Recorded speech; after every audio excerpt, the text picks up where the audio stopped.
raise taxes. Conservatives, Republicans, they're not for minorities. They're not for, the regular people. And it never sounded right. And, I, growing up, like most Jewish boys in Long Island, I was surrounded by Democrats, so, that's all I knew. And then I went to college. And I heard more of the same liberal nonsense that you hear on the news now. This was probably about 2006, and it didn't sound right. I'm sitting there, and they're blaming me for everything. I'm sitting there, I'm like, I'm 18, I haven't done anything. My family hasn't done anything to any of the people in this country. Why are we being blamed for everything? Then I started reading into what conservatism really was, and the values that this country was founded on, and the importance of our rights, and the importance of the Constitution of this country, and traditional family value. And how the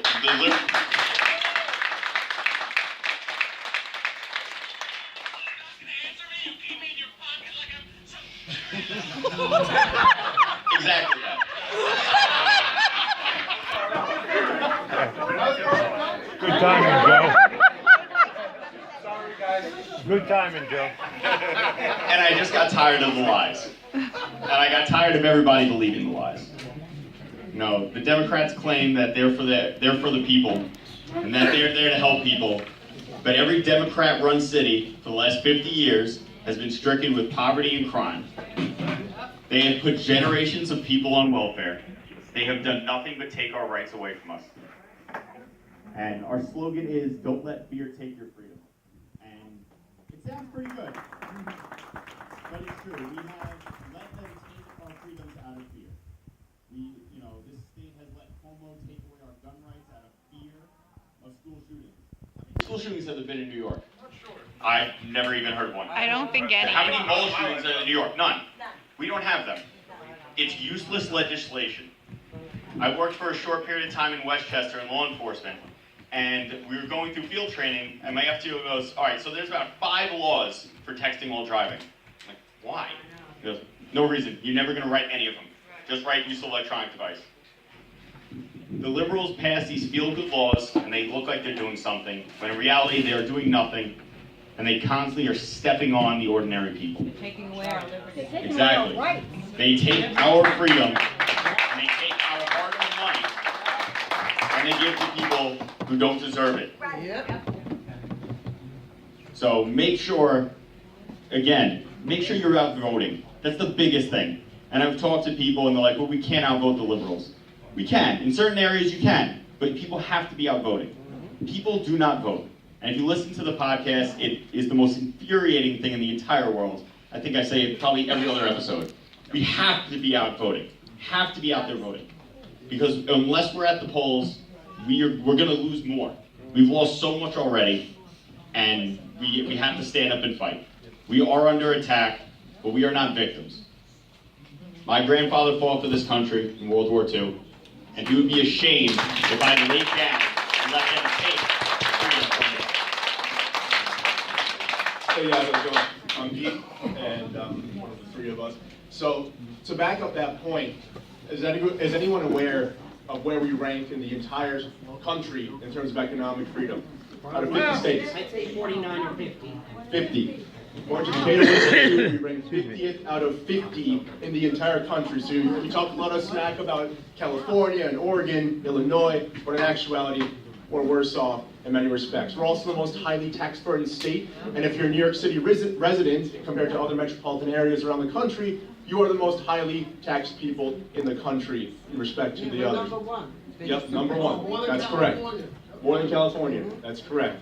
So a lot in the news does not talk about us because, as Vicky has pointed out, they do a good job of hiding themselves. And part of why we're here, like Evan was talking about, and like I'm going to let Justin bring home, is that we need to get out there and we need to get them out. So GOP transformation here, that's not just here. At the state level, a lot of people are running Republican establishment candidates who no one's going to go out and vote for because A, they have no chance, and B, even if they were elected, what are they going to do? They're going to sit back and let things like the SAFE Act occur. Rhinos. Exactly. Rhinos, neocons, there's a lot of words, and they're all apt. So That's why we started this, and like Vicky said, we are younger, and that's why we want to get it out there. Don't give up on the millennials and the Gen Zers just yet. There's plenty of us. I know it's incomplete, but there's plenty of us, and we're hoping to reach them and open our minds. Of the three of us, too, the question was asked earlier, who was a Democrat? I was a Bernie bro. I voted for Obama not once but twice. I was a moron. I'm a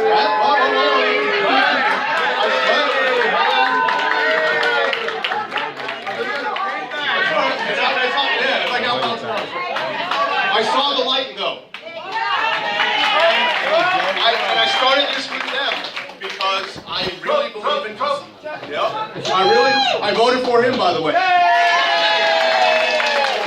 I believe in conservative values. I believe in bringing good candidates, both to you guys here at the local level, at the state level, and at the federal level. Until we can do that, we don't have much of a shot. But there is hope. Don't give up. Don't be complacent. And already, you guys are way ahead of the game because you're here. Unlike a lot of people who sit on their butts when it comes time to vote. So thank you for listening. Justin, play your home.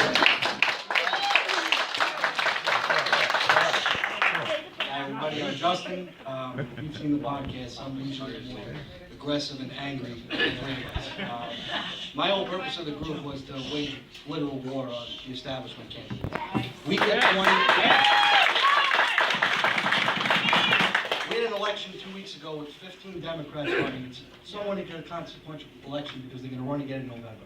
With 15 Democrats running, the establishment handpicked candidate that got all the money, all the attention, another rhino, another spineless hack ran, and he got 19% of the vote against 15 Democrats. Regardless of how left the city may seem, there's not only 19% Democrats in the city. But if you continue to run spineless people, you can get spineless results. So we have to run our kind of candidates. Trump candidates.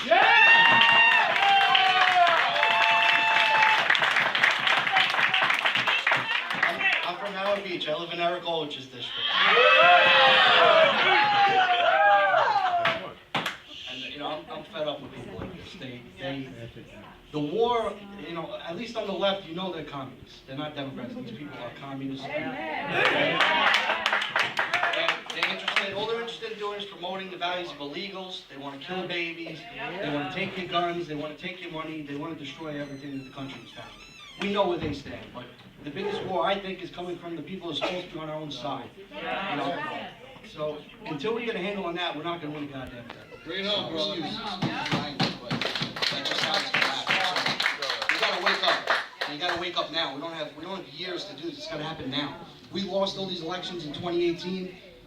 Not only locally but nationally, because we ran terrible candidates. We ran anti-Trump candidates, people who hate what the conservative movement is about, and that's why we got trounced. And if we continue to do it, it's going to happen.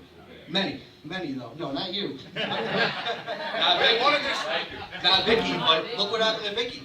Look what they did to her. So this is what our own, but they're not our own party. I mean, they are a name, but they're not. So. Everybody's got to get out and vote. Even in elections you might think are stupid or inconsequential, you got to get out and vote for everything. And we have to get rid of these people because these people are cancer. They got to go.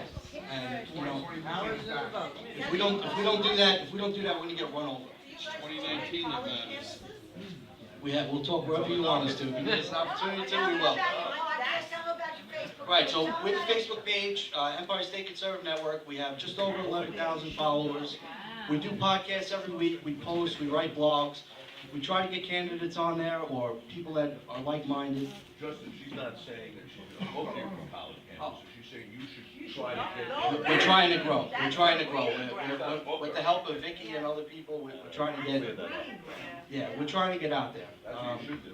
11,000 followers, something should happen. Since November, yeah. Right, since November. Well, they should go to college campuses. That's where you get... They won't let them on college campus. The liberal Not all of college. them. Well, you go, you go. But that's what we're trying to do. That's the point of the group, is to get the message out and let everybody know that, we're not all dead. We're not all blind. I'm not all going to back these ridiculous candidates they put out there. What's the point of running these people if they win? What do they do for us? They're going to vote with us one issue out of 10? What does that do? I'd rather lose with our people than win with them. All right, everybody, I want you to go to their Facebook page.